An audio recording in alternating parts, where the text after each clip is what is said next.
Chapter 1. Maria's Call. The rain beat heavily against the windows of Jack Malone's office, a rhythmic sound that seemed to match the ticking of the clock on the wall. He was engrossed in documents, reviewing details of an old case, when the phone rang, breaking the heavy silence of the night. Jack answered on the second ring, his deep, raspy voice cutting through the sound of the rain. "Malone speaking. Jack, it's Maria Sanchez. We need you at the art museum immediately. We've found something big." Maria's voice was filled with urgency. Jack frowned, feeling the familiar chill of a new case. "I'm on my way, Maria. What did you find?" "It's better if you see for yourself. But I can tell you this. A valuable necklace has disappeared, and the situation is delicate," she replied before hanging up. Jack grabbed his hat and left the office, the cold rain soaking his coat as soon as he stepped outside. The sound of the heavy drops echoed around him as he walked toward the museum. The neon lights reflected in the puddles, creating a kaleidoscope of colors on the wet ground. Upon arriving at the museum, he found the place cordoned off with yellow tape and alert police officers. Maria Sanchez was waiting at the entrance, her expression serious and determined. She waved to Jack and led him inside. "What do we have here, Maria?" Jack asked as they walked through the museum's grand hall. "The Van Buren necklace, an invaluable historical piece, has disappeared," she replied. "And there are signs that this wasn't just a simple theft. Something else is going on here." Jack followed Maria to the main gallery. The scene was intriguing. An empty pedestal in the center of the room where the necklace should have been, surrounded by artworks that seemed to silently observe.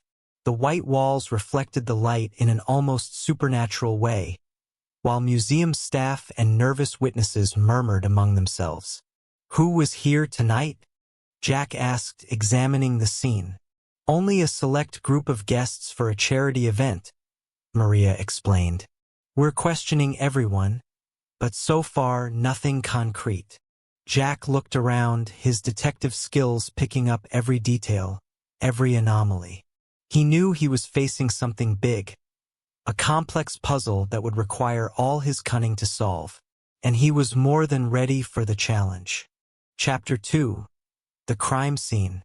Jack Malone walked through the museum's corridors, each step echoing off the walls adorned with artworks. The main gallery was full of tension, with police officers murmuring among themselves and witnesses casting furtive glances. In the center of the room, the empty pedestal demanded attention, an absent space that seemed to absorb all the energy around it. Jack stopped in front of the pedestal, his eyes fixed on the spot where the Van Buren necklace should have been. He knelt down, examining the floor around it. There were no signs of a break-in, nothing out of place except for the missing necklace. "What's the story behind this necklace, Maria?" Jack asked, not taking his eyes off the pedestal. Maria Sanchez, beside him, crossed her arms, reflecting for a moment. The Van Buren necklace is a historical piece, dating back to the 18th century. Besides its financial value, there are rumors that it holds family secrets, something more than just a luxury item. Jack nodded, absorbing the information. He stood up and looked around, observing the people in the room. The museum staff and event guests were visibly nervous, some avoiding eye contact while others watched every move the police made intently. He approached one of the staff members, a pale, anxious-looking young man. "How long have you worked here?" Jack asked, his voice low and calm. "For years, sir," the young man replied, trying not to stammer. "Did you notice anything suspicious tonight? Anything out of the ordinary?" Jack continued, his eyes fixed on the young man's face. "Well, I saw the curator, Jonathan Reyes, arguing with someone earlier. He seemed tense." The young man hesitated before adding, "And he was near the pedestal before everything happened." Jack thanked him and walked away, his mind working quickly. Jonathan Reyes, the curator, was now an important piece of the puzzle. He needed to find him and ask a few questions.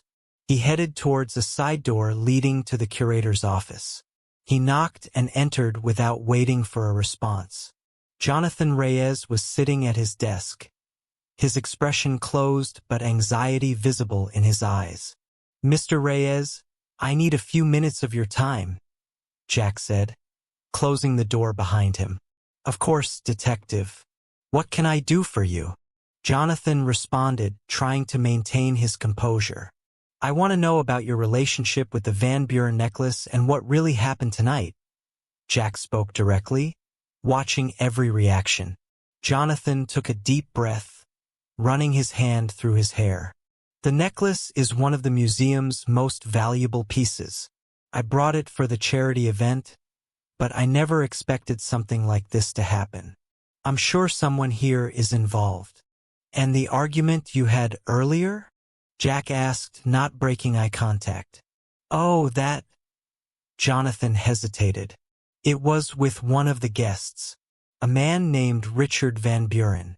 He was nervous, talking about the necklace's security." Jack sensed there was more to this story, but he knew he needed more time to uncover each layer. "Very well, Mr. Reyes. I'll be around investigating. If you remember anything else, let me know immediately," Jack said, leaving the office. As he walked back to the gallery, Jack knew he was only scratching the surface. The puzzle pieces were beginning to move, but the complete picture was still far from clear. And he was determined to find the truth, no matter how deep he had to dig. Chapter 3. The Museum Curator. Jack Malone left the main gallery and walked through the museum corridors, feeling the weight of the ancient paintings and silent sculptures around him. Each piece of art seemed to watch his passage, holding secrets he needed to uncover. He made his way to the curator's office, where Jonathan Reyes was waiting, anxiety visible in his eyes. Reyes was a man of elegant appearance, with well-groomed gray hair and an impeccable suit. But there was something in his demeanor that kept Jack on alert, a tension in his hands, a gaze that avoided direct contact. "Mr. Reyes, thank you for seeing me again. We need to talk more about what happened tonight," Jack said, closing the door behind him. Jonathan nodded, visibly uncomfortable. "Of course, detective. I'm at your disposal. The Van Buren necklace is a valuable piece. I want to know more about its importance and why it was on display tonight," Jack began, watching every reaction from the curator. Jonathan took a deep breath before responding. "The necklace is a historical artifact, detective. It was donated to the museum by the Van Buren family decades ago. We decided to display it at tonight's charity event to raise funds for the new wing of the museum. It was a unique opportunity to showcase one of our most valuable pieces." Jack observed the curator, noting the slight tremor in his hands. "And the argument with Richard Van Buren? What exactly was that about?" Jack asked, leaning forward. Jonathan hesitated, his eyes diverting for a moment. "Richard was concerned about the necklace's security. He said he received an anonymous threat but didn't want to go into details. He just demanded that we tighten security." Jack frowned, sensing there was more to the story. "And did you increase the security?" "Yes, we heightened surveillance and restricted access to the gallery. But apparently it wasn't enough," Jonathan said, his voice laden with frustration. Jack felt he was getting closer to something important but needed more information. He stood up, extending his hand to Jonathan. "Thank you, Mr. Reyes. I'll continue investigating. If you remember anything else, contact me immediately." Jonathan shook Jack's hand, a cold and quick touch. "Of course, detective. I'll be here." Jack left the office and returned to the main gallery, where Maria Sanchez was waiting for him. "Well?" Maria asked, her eyes gleaming with curiosity. There's something in Jonathan Reyes' behavior that doesn't convince me. He's hiding something, and Richard Van Buren is at the center of it, Jack replied, thoughtful. Maria nodded, sharing Jack's concern. What do we do now? We need to talk to Richard and Evelyn Van Buren. Find out more about this anonymous threat and what they know about the necklace, Jack said, determined. Maria agreed, and the two left the museum, ready for the next stage of the investigation. Jack knew he was just beginning to unravel the dark secrets surrounding the Van Buren necklace, and he was ready to face whatever came next. Chapter 4. The Influential Family. Jack and Maria headed to the imposing Van Buren mansion, located on the outskirts of the city. The residence was a symbol of wealth and power, with its well-kept gardens and grand neoclassical facade. Jack knew that beyond the opulence, this house held many dark secrets. The maid led them to the living room, where Margaret Van Buren awaited them. She was a woman of severe appearance, with elegantly styled gray hair and a gaze that seemed to see through people. Beside her were her children, Richard and Evelyn, each with a distinct expression of anxiety and distrust. Detective Malone, Lieutenant Sanchez, thank you for coming, Margaret began, her voice cold and controlled. I hope you can find the necklace quickly. It is an irreplaceable piece of our collection. Jack nodded, observing each family member before responding. Mrs. Van Buren, we need to ask some questions about what happened, he said, looking directly at Richard. I understand you received an anonymous threat. Can you tell us more about that? Richard, a man in his early 30s with features marked by worry, cleared his throat before responding. Yes, Detective. I received a letter a few days before the event. It said something bad would happen if the necklace was displayed. I thought it was just a bad joke. But now, Evelyn, a young and elegant woman, interrupted impatiently. Richard, you should have told me. We can't risk our family's safety because of your pride. Margaret raised her hand, silencing her children with an authoritative gesture. Enough. What matters now is recovering the necklace. What else do you need to know, Detective? Jack kept his steady gaze on Richard for a moment before turning to Margaret. I need to understand more about the history of this necklace. Why is it so important? Margaret sighed, leaning back in her chair. The necklace has belonged to our family for generations. It's said to contain encoded secrets about old family business dealings. Beyond its monetary value, it is a piece of our legacy. Evelyn leaned forward, her eyes gleaming with a touch of nervousness. And there's something else, Detective. I've heard rumors that the necklace might have been used in not-so-legal activities in the past. Some of our family's business dealings haven't always been clean. Jack absorbed the information, feeling he was getting closer to something important. Very well. We need a list of everyone who attended the event and anyone who had access to the necklace in the last few days, he said, standing up. Margaret nodded, giving orders to the maid to provide the list. As Jack and Maria were about to leave, Richard called out to them. Detective, I know this might seem like nothing, but I saw someone strange near the museum on the day of the exhibit. A man who didn't seem to belong to the group of guests. Can you describe this man? Jack asked, interested. Tall, wearing a long coat and a hat. He had a suspicious air, like he was waiting for something. Richard responded, the memory clear in his eyes. Jack thanked him and left the mansion, knowing that the description of the man could be the next clue. He and Maria knew they needed to find this unknown man and discover his role in the necklace's disappearance. Chapter 5. The Notorious Thief. The sound of Jack and Maria's footsteps echoed through the dark and damp streets of the city as they followed the lead provided by Richard Van Buren.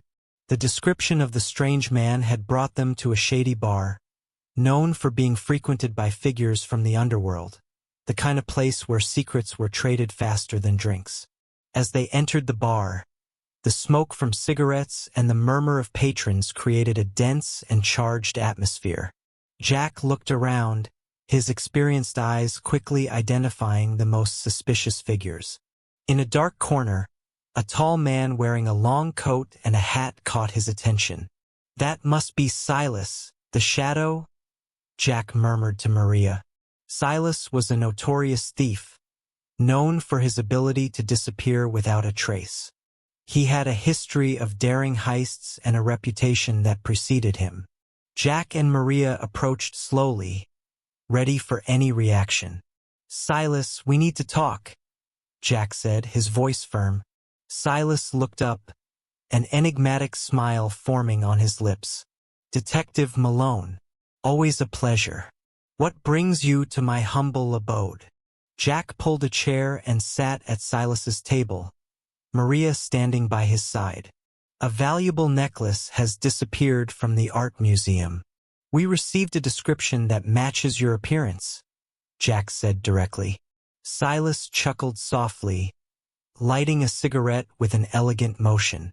"If I had taken the necklace, I'd be long gone by now. But I'm curious. Who credited me with this heist?" Jack observed Silas carefully, trying to decipher his intentions. "One of the Van Burens mentioned a suspicious man near the museum. And you have a history that fits the profile," Jack responded. Silas blew out the smoke slowly, his eyes gleaming with interest. "Detective, I didn't take the necklace, but I know who might be behind it. I've heard about a bigger scheme, something involving the smuggling of artifacts. It could be that the Van Buren necklace is just one piece of a more complex puzzle." Maria looked at Jack, concern evident on her face. "Are you saying there's a smuggling ring operating in the city?" Silas nodded slowly. "Exactly. And I believe the museum curator, Jonathan Reyes, is involved up to his neck. He has connections that go beyond what you can imagine." Jack felt a chill run down his spine. The pieces were starting to fit together, but the picture they formed was dark and dangerous. "All right, Silas. If you're telling the truth, you can help us dismantle this ring. But if you're lying, I'll make sure you pay for it," Jack said, his voice low and threatening.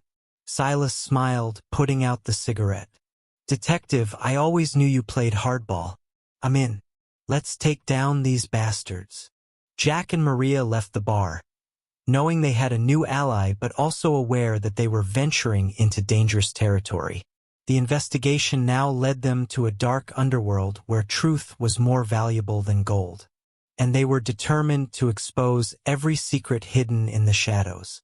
Chapter 6. Dangerous Connections. Night shrouded the city in a cloak of shadows as Jack Malone, Maria Sanchez, and Silas headed towards the abandoned warehouse on the outskirts of the industrial district. According to Silas, this was the center of operations for the artifact smuggling ring. Jack knew they were entering dangerous territory, but he had no choice.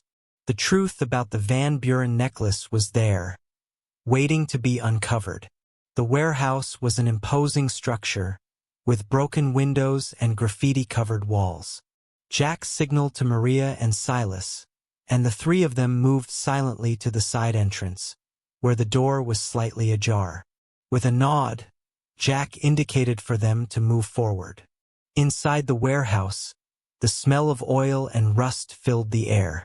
Stacks of crates were piled along the walls, and Jack could see armed men patrolling the area.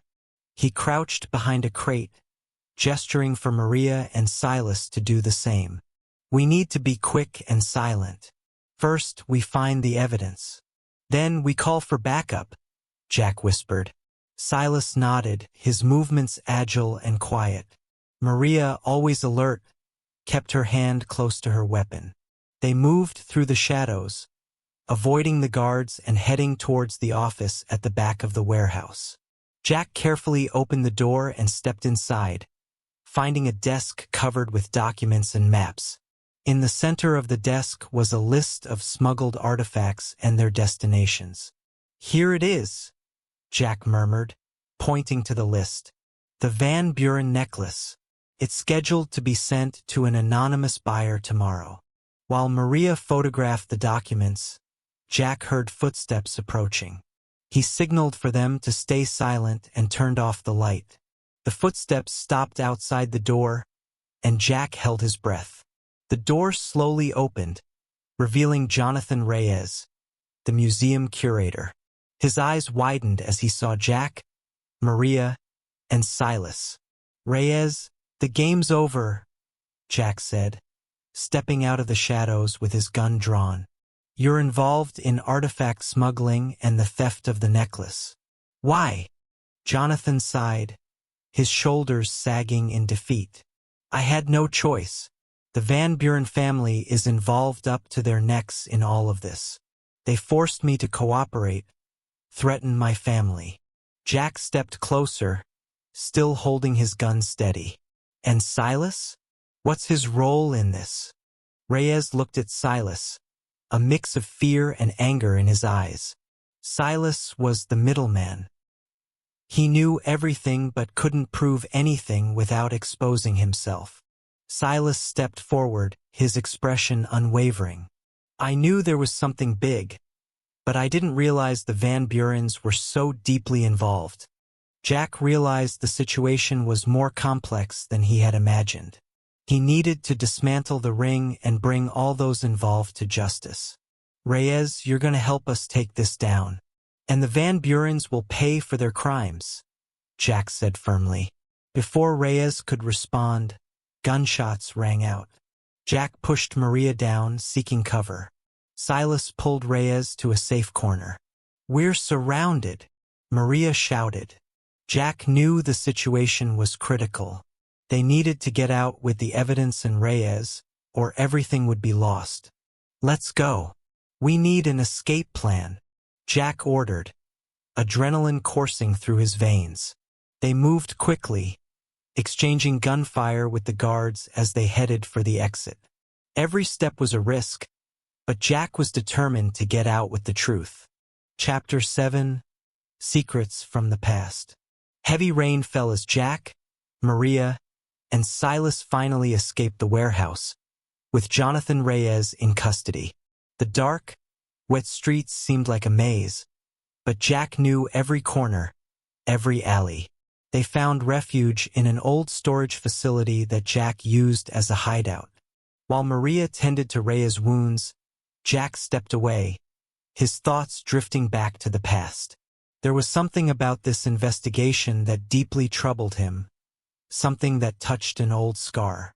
He pulled a notebook from a hidden compartment and began flipping through the yellowed pages. Memories flooded back. A case from years ago, a theft at the same museum that was never solved. The connection became clear when Jack found the name of an old partner, Samuel Drake, who had fallen from grace and was now imprisoned in a federal penitentiary. Drake had been a mentor to Jack, someone who taught him the tricks of the trade, but also someone who had lost his way to the darker side of the law. Maria approached, noticing Jack's distant expression. "What is it, Jack?" she asked, concerned. Jack handed her the notebook. "Years ago, I investigated a case at the same museum, a theft that was never solved. Samuel Drake was involved. He always told me there was something big behind it all, something I never fully understood." Maria flipped through the notebook, her eyes widening at the details. "You think he's involved in this too?" "I don't know, but I feel he might have answers. We need to talk to him," Jack replied, determined. With Reyes tied up and under guard, they headed for the penitentiary. The road seemed endless, with the rain intensifying the somber atmosphere. Upon arrival, Jack used his connections to secure an audience with Drake. Samuel Drake looked different. Years in prison had left deep marks, but his eyes still shone with the old cunning. He smiled at Jack, a smile that didn't reach his eyes. "Jack Malone, I thought you'd forgotten about me," Drake said, his voice hoarse. I never forget anything, Sam. I need answers about the museum. The Van Buren necklace was stolen, and everything points to a smuggling ring. Jack went straight to the point. Drake laughed, a bitter sound. Ah, the Van Buren necklace. I warned you there was something big behind that museum. But no one listened to me. He leaned forward, his eyes fixed on Jack's. Jonathan Reyes has always been involved. He's just the tip of the iceberg. The Van Burens have secrets that would make the devil blush. They've used the museum to launder money and smuggle artifacts for years. Jack felt a chill down his spine. And you? What was your role in all this? I was a pawn just like you, Jack. I tried to expose the truth but was silenced. Now you have the chance to finish what I started, Drake said, his voice carrying a mix of hope and desperation. Jack nodded, understanding the depth of betrayal and lies. I'll end this, Sam. You can count on it. As they left the prison, Jack knew he was closer to the truth but also nearer to danger. The secrets of the past were unraveling, and he was determined to expose every single one, no matter the cost. Chapter 8. Betrayal Revealed. The sun began to rise as Jack, Maria, and Silas returned to the hideout. The streets were still wet from the previous night's rain, reflecting the soft light of dawn. They entered the storage facility, where Jonathan Reyes was still tied up and under guard. Reyes looked at Jack with a mixture of fear and desperation. You spoke to Drake, didn't you? Reyes asked, his voice trembling. Yes, and he told me everything, Jack replied, his voice firm. But I want to hear your version. How did you get involved in this, Reyes? Jonathan sighed, the resistance leaving his body. He knew there was no escaping now. I was coerced, Malone. The Van Burens have more power than you can imagine. They control not just the museum, but a good part of the city. When they discovered my financial situation, they used it against me. I was forced to cooperate. Maria frowned, her eyes fixed on Reyes. And the necklace? Why steal something so valuable and risk exposing everything? Reyes shook his head, defeated. The necklace is more than a valuable artifact. It contains secrets, encoded information about the Van Buren's illegal operations. They were planning to sell it to eliminate any evidence against them. Jack felt a chill down his spine. He was closer to the truth, but the danger was also increasing. Suddenly, the sound of footsteps echoed through the hideout.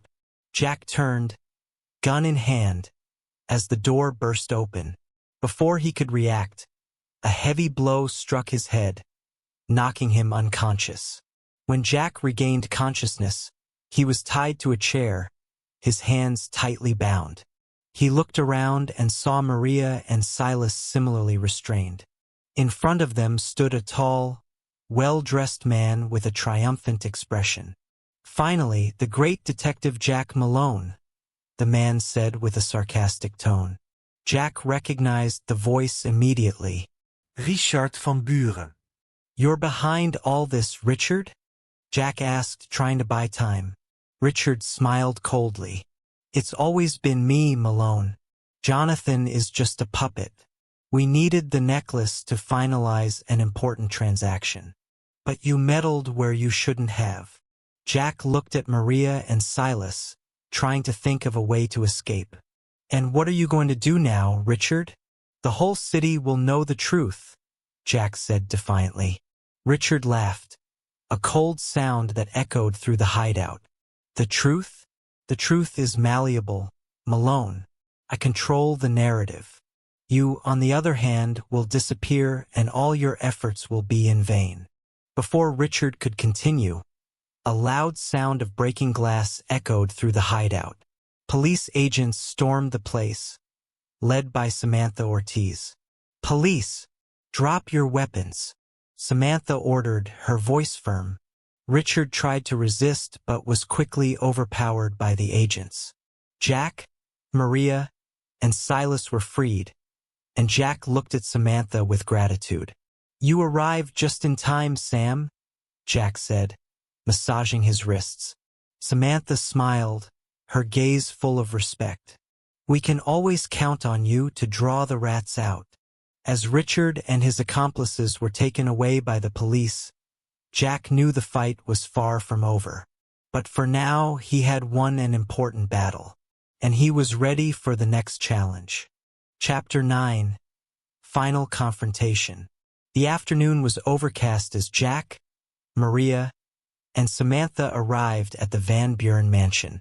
The house, usually a symbol of wealth and power, now seemed dark and oppressive. Jack knew the final confrontation was near.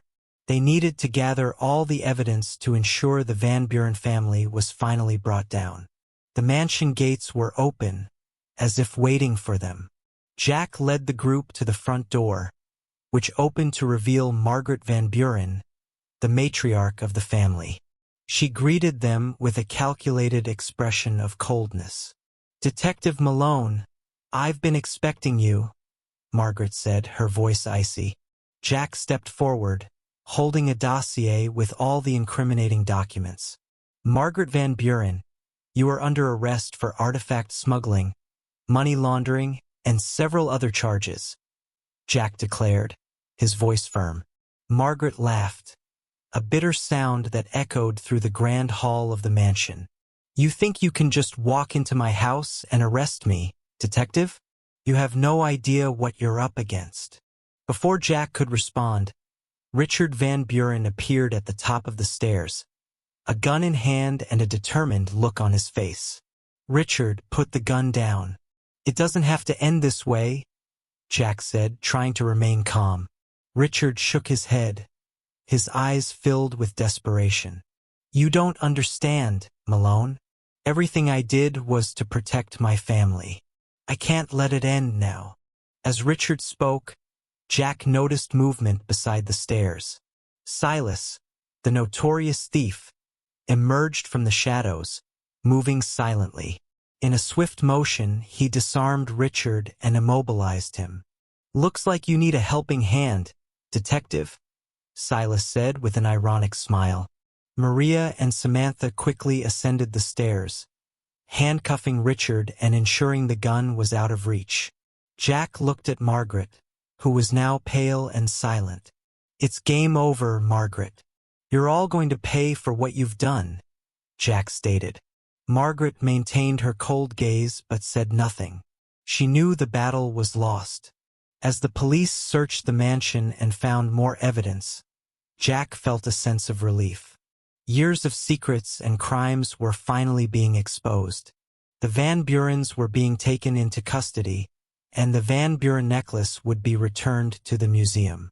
With the case resolved, Jack, Maria, and Silas left the mansion. The air was lighter, but Jack knew the work never ended. There were still many secrets in the city, many mysteries to be unraveled. Jack looked at Silas, who was about to disappear into the shadows again. "Thanks for the help, Silas. I hope we meet under better circumstances next time." Silas smiled, nodding. "Who knows, detective? Until then, take care." Jack and Maria watched as Silas vanished into the darkness, an enigma that might never be fully solved. With one last look at the mansion, Jack knew that, at least for today, justice had prevailed. Chapter 10. Epilogue. The twilight painted the city in golden hues as Jack Malone walked back to his office. The now quieter streets reflected the sense of closure he felt. The Van Buren case had been resolved, but as always, he knew the city held new secrets waiting to be uncovered. Upon arriving at his office, Jack settled into his chair, the familiar surroundings bringing him a sense of peace. He picked up a bottle of bourbon and poured himself a drink, gazing at the photo of Eliza still on his desk. His mind drifted to all the moments that had led to this conclusion: the betrayal of Richard, the confrontation with Margaret, the unexpected help from Silas. Maria entered the office, a tired but satisfied smile on her face. She approached Jack and sat down in the chair across from him. "We did it, Jack. The Van Burens will finally pay for their crimes," Maria said, raising a glass in a silent toast. Jack nodded, raising his glass as well. "Yes, but we know this won't be the end. There's always more behind the curtains," he replied, taking a sip of bourbon. They sat in silence for a moment, soaking in the rare quiet after so many days of chaos. "And Silas? Do you think he's really gone?" Maria asked, her voice full of curiosity. Jack gave a slight smile. "Silas has always been an enigma. He appears and disappears like a shadow. But I have a feeling our paths will cross again." Maria laughed softly. "I hope next time he's on our side from the start." As they chatted, Jack's phone rang. He answered, the voice on the other end low and urgent. "Detective Malone, I need your help. There's something big happening at the port. Can you come now?" Jack hung up the phone and looked at Maria. "Looks like our next case is already here." Maria stood up, ready to go. "The city never sleeps, does it?" Jack put on his hat, grabbed his coat, and smiled. "And neither do we." With that, they left the office, ready to face another night of mysteries and dangers. The city kept turning, and Jack Malone was always prepared to uncover its dark secrets.